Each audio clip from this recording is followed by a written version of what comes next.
In the months following Luna's confirmed death, the story had long been buried beneath the chaos of Los Angeles gossip columns and the sanitized statements released by authorities. Officially, Luna Nozawa had died after a desperate prison escape, her body identified through dental records, her case sealed with bureaucratic efficiency. But the truth has a way of whispering through cracks, and one journalist, an obsessive true crime writer named Ethan Graves, found himself unable to ignore the inconsistencies that others dismissed. It began as a passing curiosity, a late-night rabbit hole he stumbled upon while researching another case, but something about Luna's file refused to let go. The autopsy report was too neat, too clean for a fugitive who had supposedly fallen to her death. The photographs, the witness testimonies, even the timeline of her final hours, it all felt orchestrated, like a play performed for an audience that wasn't supposed to ask questions. What truly haunted him was not what was written, but what was missing. The lack of pain, the absence of detail, the erasure of context that usually stains every tragic story with human imperfection. Ethan began pulling at threads that led him from Los Angeles to Genoa City, from the remnants of Forrester Creations' public scandals to the murky shadows of the Spencer empire. He realized quickly that Luna's story was more than a headline. It was a map of power, silence, and guilt. Everyone had something to lose. Well, Spencer, the young man whose love for Luna had spiraled into obsession, had vanished from the media after her death, rumored to be living under strict supervision, emotionally fractured. Bill Spencer, the patriarch who once ruled empires and hearts alike, had grown strangely private, withdrawing from the press, keeping close to his inner circle. Lee Finnegan, ever the healer, had been seen donating to prison rehabilitation programs, but refused all interviews about Luna's medical history. And Sheila Carter, the name that still sent shivers through anyone who remembered her reign of chaos, had reappeared in whispers, as if her influence had never truly left the scene. Every file Ethan unearthed deepened the mystery. The medical examiner who signed Luna's death certificate had resigned weeks later and relocated overseas. The prison guard who claimed to witness the escape had since disappeared. And an anonymous donor had paid to have Luna's personal belongings, her letters, sketches, and clothes, destroyed rather than archived. None of it made sense. Ethan's instincts told him that he wasn't chasing a ghost. He was chasing a secret carefully buried by people with the means to erase entire lives. He became obsessed, haunted by the image of a woman who might not have died at all, who might be out there, breathing under a different sky, carrying the weight of truths too dangerous to speak. Then, one evening, as the sun burned low over Santa Monica, a woman checked into a small motel under the name Alara. She was quiet, distant, paying in cash, keeping to herself. To anyone else, she was invisible, another traveler passing through. But to Ethan, when he saw her reflection in the motel's glass door, something in her eyes stopped his breath. They were the same eyes from the photographs, the same haunted glint that had once captivated tabloids and broken Will Spencer's heart. He didn't approach her immediately. Instead, he watched from a distance, studying how she flinched when she overheard the name Spencer on a TV broadcast, how her fingers trembled as she turned off the sound, and how she spent long nights staring at the horizon, as though waiting for a ghost of her own. If Luna Nozawa was still alive, then her death had been more than a lie. It was a design, a sacrifice made to protect someone or something far greater. Ethan began piecing together the possible motives, and every name led back to the same tangled web. Lee, perhaps, had orchestrated the false death to save her niece from a corrupt legal system. Poppy, Luna's mother, might have begged for mercy, forging alliances in desperation. Sheila, unpredictable and ruthless, could have seen Luna as a pawn to manipulate Finn or Steffi once again.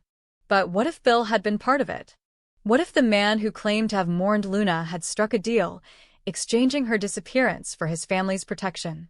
It was a theory too wild to print, but it explained the one thing that haunted Ethan most: why a billionaire known for control had suddenly gone silent, allowing a narrative he could have easily crushed to stand uncontested. The further Ethan dug, the more his own life began to unravel. Anonymous emails warned him to stop. One night, his car was vandalized. The next, his sources vanished. He realized that truth, in this story, was currency, and he was trespassing on a bank vault guarded by people who didn't forgive curiosity. Yet he couldn't stop.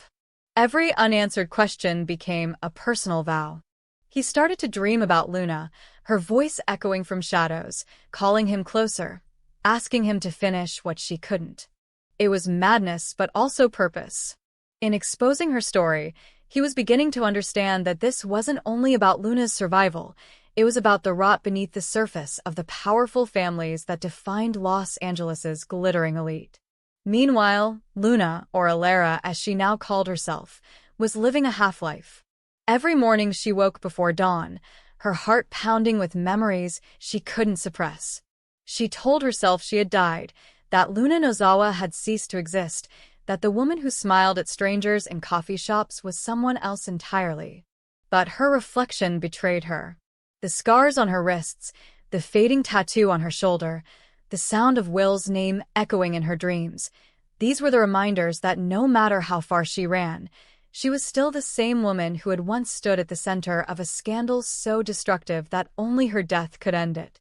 She had been saved that night, not by grace, but by strategy. Someone had pulled her from the brink, given her a new identity, and told her to disappear. The memory of that voice, low, controlled, promising safety if she obeyed, still lingered. Luna's survival wasn't freedom, it was debt. She owed her life to someone whose motives she didn't fully understand. For months, she lived under their shadow, following orders, staying invisible, until one day the instructions stopped coming. That silence terrified her more than control ever had. She knew it meant something had changed. Either her savior had been silenced, or she had become expendable. The name Bill Spencer haunted her like a wound that refused to close. Sometimes, she imagined that he had been the one to orchestrate her rescue, not out of mercy, but calculation. Maybe he had wanted to erase the one person who could expose something about his empire. Or perhaps he had done it for Will, to give his son closure, by faking her death. But if that were true, then why had she survived at all? Why hadn't he finished the job? Ethan's investigation finally reached a breaking point when he discovered an encrypted medical file labeled Patient L. It contained evidence of experimental treatment authorized by Lee Finnegan, dated 2 days after Luna's supposed death. The records described a woman with severe trauma and partial amnesia, a perfect ghost. It was enough to blow the case open, but Ethan hesitated. If he published, he would be exposing a network of deceit that reached into hospitals, police departments, and media conglomerates. And if Luna truly was alive, coming forward could destroy the fragile anonymity that was keeping her safe. The journalist and the fugitive were now bound by an invisible thread, each holding the other's fate in their hands without knowing it. As weeks turned into months, Los Angeles became a chessboard of suspicion. Will Spencer began receiving anonymous packages, unmarked envelopes containing fragments of Luna's handwriting, a lock of hair, a photograph that couldn't possibly exist if she were dead. He tried to dismiss them as cruel hoaxes, but part of him refused to stop believing. His nights were sleepless, his sanity unraveling in the belief that love might still have unfinished business. Bill watched his son deteriorate, torn between guilt and silence. He knew something, though he buried it deep. There had been a night, one long ago, when a call came in, and he made a choice that changed everything. A payment transferred. A record deleted. A girl declared dead. When Ethan finally tracked Alara to her motel, he didn't confront her directly. Instead, he left a note under her door with a single sentence: "The world believes you're dead. Why did they need it that way?" The next morning, she was gone, leaving behind nothing but an empty room and a mirror cracked in two. But she had taken the note. That was how he knew she had read it and that she was still running. Somewhere, out in the sprawl of California, Luna was beginning to realize that her silence could no longer protect her. The people who had once hidden her were now the ones she feared most. Her only chance at freedom might be to tell the truth, but truth, she knew, was never free. As the arc unfolds, The audience begins to see Luna's transformation from a frightened fugitive into a woman reclaiming her agency. She starts piecing together who orchestrated her death, confronting fragments of memory that return in flashes: the cold hospital room, Lee's trembling hands, the shadowed figure at the door who whispered that she had to vanish. Each revelation cuts deeper until Luna realizes that her survival had been part of a bargain between enemies, one that traded her identity for silence. Somewhere in that bargain, her life became collateral. Now, as she edges closer to exposing the conspiracy, Luna is no longer simply running from her past. She is preparing to weaponize it. What makes her dangerous isn't what she knows, it's who she has become. She understands now that power lies not in innocence, but in leverage. The Forrester and Spencer empires, built on image and influence, have no defense against truth spoken by someone they buried. Luna's return would not be that of a ghost seeking vengeance, but of a survivor rewriting her own narrative. And yet, beneath her resolve, the ache for the life she lost remains. She remembers the way Will looked at her before everything shattered, the hope in his voice when he promised to fight for her. Perhaps he was the one who begged his father to save her. But love mixed with betrayal is a poison that never truly leaves the blood. As the final act looms, the journalist prepares to publish his exposé. Luna weighs whether to step into the light, and the city itself holds its breath. For in Los Angeles, the truth doesn't just set people free, it destroys them. And when Luna finally reemerges, her first words are not a confession or an accusation, but a quiet declaration that shakes the foundations of every name tied to her fall. "You buried me alive. Now I decide who stays buried." In that moment, the story ceases to be about a girl who died or a man who mourned her. It becomes a saga of power, redemption, and revenge, of how a single lie can outlive its makers, and how one woman's resurrection threatens to undo the empires that killed her to begin with. Whether she is hero, villain, or something in between, Luna's survival changes everything. And as the credits of that long, tangled arc fade, the audience is left with a single, haunting question, one that neither Ethan, nor Will, nor even Luna herself can yet answer. What if the only way to stay alive in this world is to let the truth die? Months later, the city's rhythm had shifted again, but echoes of the Luna case continued to hum beneath the surface like a low electrical current. The exposé had never been published. Ethan Graves disappeared 2 days before it was due to go live. His apartment was left untouched, laptop gone, phone wiped, drawers neatly closed as if he had left for coffee and never returned. Only one object remained, a single envelope sealed with wax, addressed to no one, resting on his kitchen counter. Inside was a photograph of Luna standing on a pier at dawn, hair tangled by the wind, looking toward the horizon. On the back, in faint pencil, were 2 words, "Not yet." The message was both a warning and a promise. It meant she was still alive, still watching, still waiting. And for those who had helped bury her, it meant the reckoning was only beginning. Across town, the Spencer estate had grown silent. Will Spencer, gaunt and sleepless, lived behind drawn curtains, consumed by the uncertainty that gnawed at him like fever. His father, Bill, tried to steady him with logic, money, and distractions, but none of it worked. The boy's obsession had hardened into conviction. Somewhere deep inside, Will knew Luna hadn't died. Every instinct told him her absence wasn't death, it was exile. But what he couldn't understand was why. What had she discovered that made her so dangerous they'd rather erase her than face her? Bill knew more than he let on. His nights were haunted by the memory of that call, the one that had forced him to choose between the survival of his empire and the safety of a single girl. There had been a deal, whispered in the hours before dawn, silence in exchange for peace, a body for a headline, an erasure that would protect everyone involved. But as the walls closed in and his son's sanity began to fracture, Bill started to question the cost of the lie. He'd thought he could control the narrative, but control was an illusion. And somewhere out there, The girl he'd buried was rewriting the story in ink he couldn't wash away. Luna, now Alara, had become a ghost that learned how to haunt with precision. No longer content to hide, she began to move like smoke through the city, leaving fragments of herself behind. A discarded bracelet outside Spencer Publications, a note tucked into a bouquet sent to Lee Finnegan's clinic, a blurred reflection caught in a paparazzi photo at a cafe near Beverly Hills. Each trace was deliberate, each message designed to stir panic, to make her enemies question what they knew.